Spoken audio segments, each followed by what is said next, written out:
Do you still think America is great? I'm talking to you on the other side of this phone.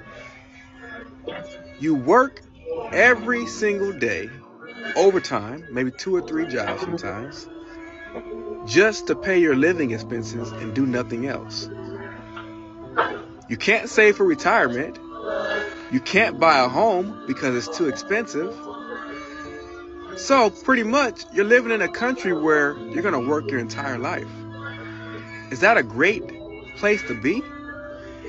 And check this out. Even if you did buy a home, if they keep raising the property taxes on that home, you will soon have a property tax that's going to cost you, even if your house is paid off, maybe $1,000 to $1,200 a month. So you never ever really own that house. You get taxed on money that was already taxed, and then somebody else gets that money and they get taxed on that money that was already taxed. And the cycle continues. How do you build wealth in a country where the corporations and the companies raise their prices up and call it inflation, right? And then come across the news and say inflation is only 8%? Really? Inflation's not 8%. Your rent has went up 40%. Your food, if you go into the grocery store, has went up 40%.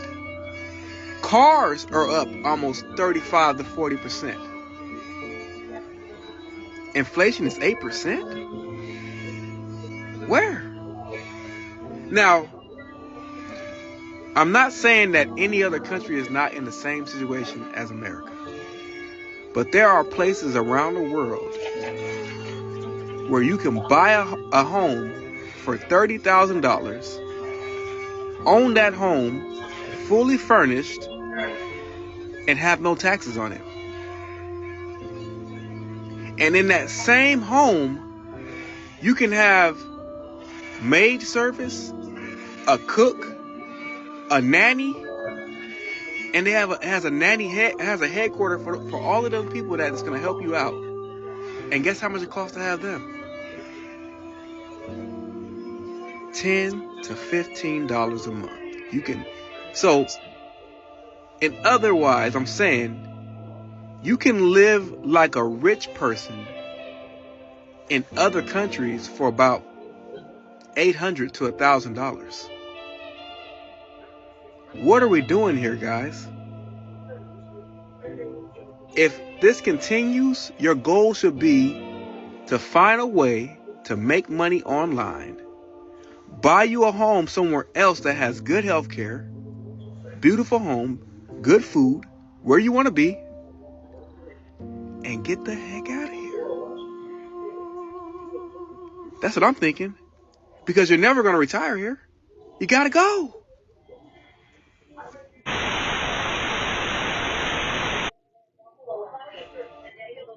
I just want to finish on one maybe so call my my senior shot by something like that.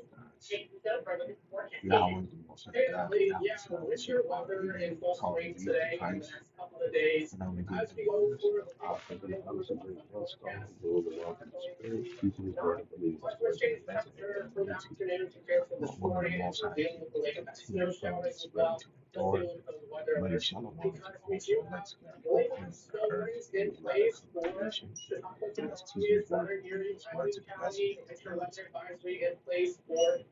Of course, this is all through lives and single systems, playing a role as well as life, over and continue to be believers in his word, and lower the most since it is not a faith.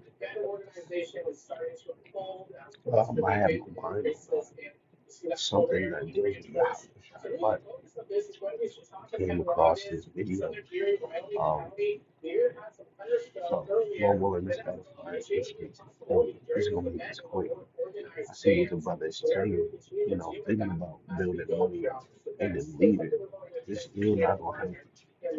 What it about building a legacy or a memory for our kids and all this other stuff?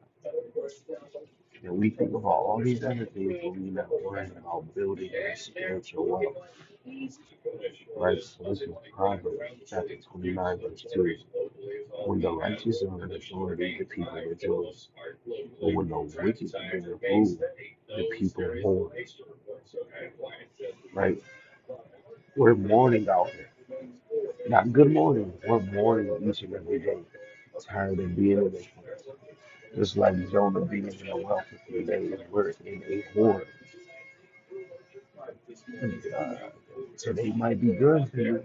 Tomorrow might be better. The next day, oh, we got vacation. Oh, it's a party. Oh, it's summer bash. Yeah, all those things sound good.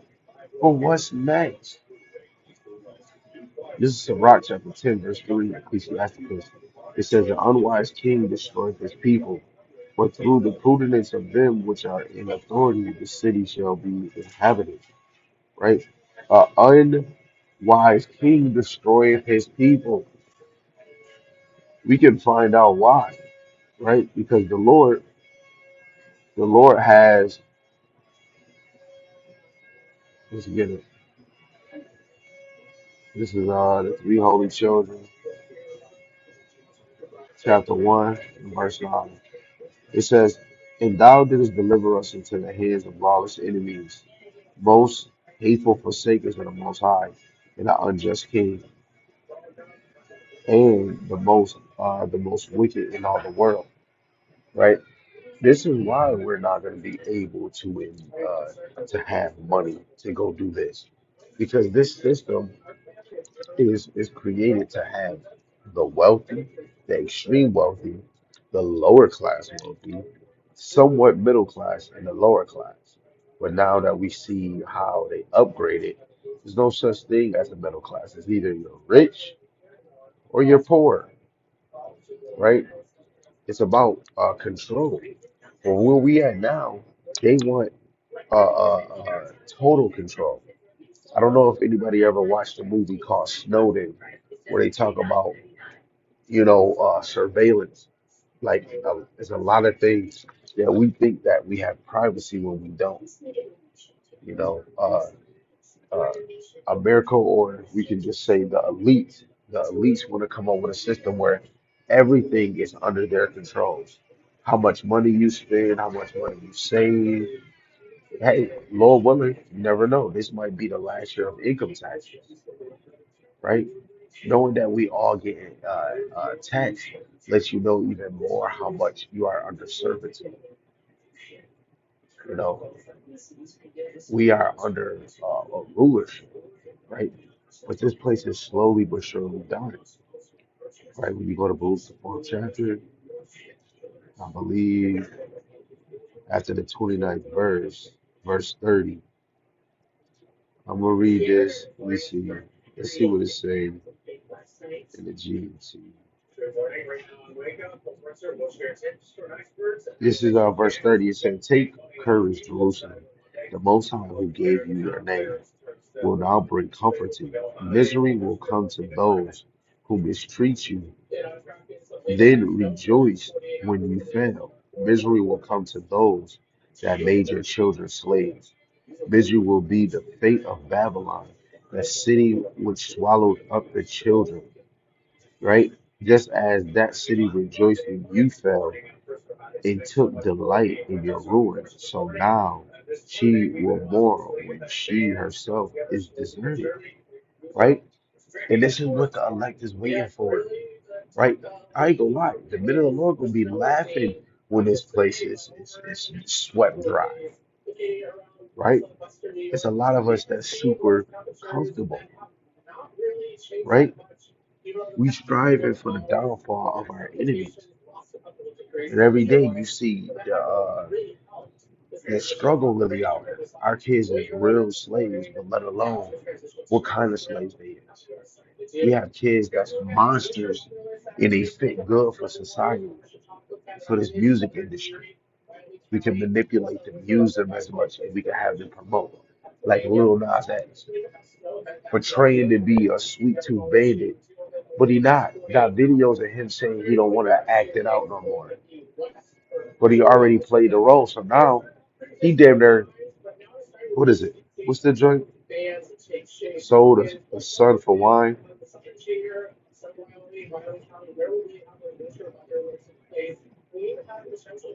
or is it a daughter? I believe that's the daughter.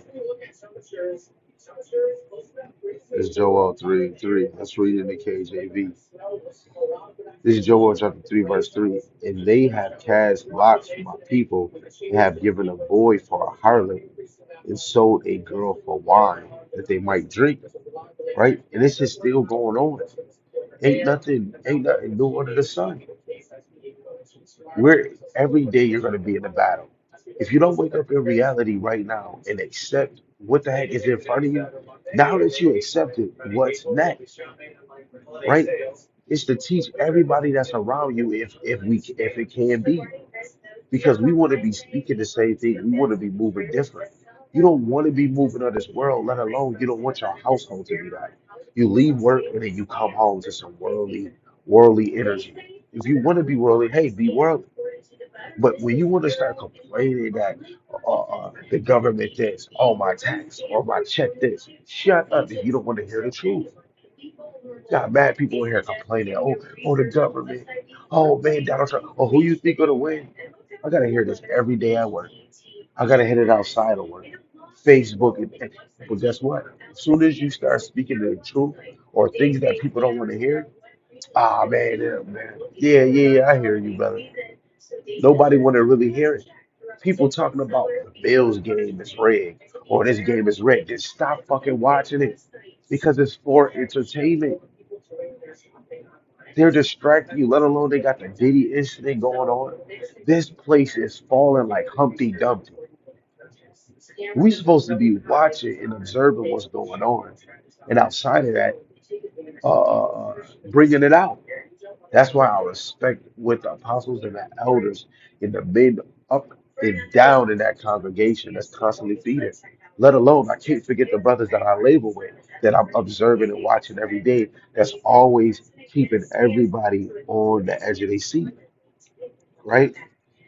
Looking at the end time headline website, right? Gotta always have our eyes open to see what is transpiring, right? What is going on,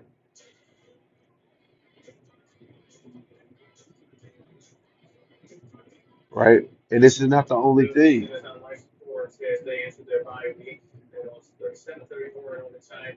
Yeah, this man Bill Gates is wild, right? And I'm just using this as an example. You can see some of these things and then just start thinking of scriptures. You know what I'm saying? This is why we need to be watching and observing, man. Right? Let me get this last one, and then I'm gonna close it out.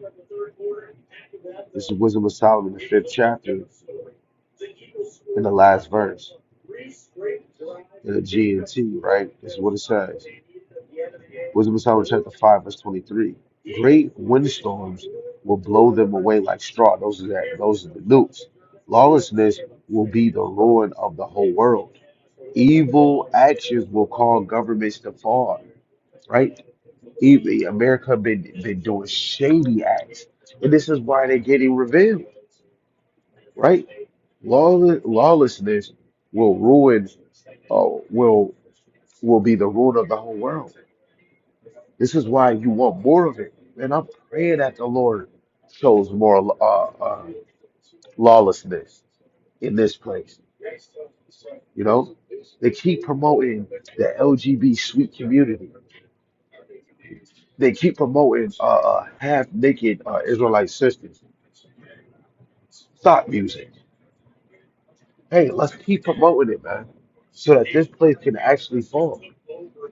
Lord willing, this is edifying straight to the point, and I love y'all to the moon. I'll be back. Let's see. Shalom.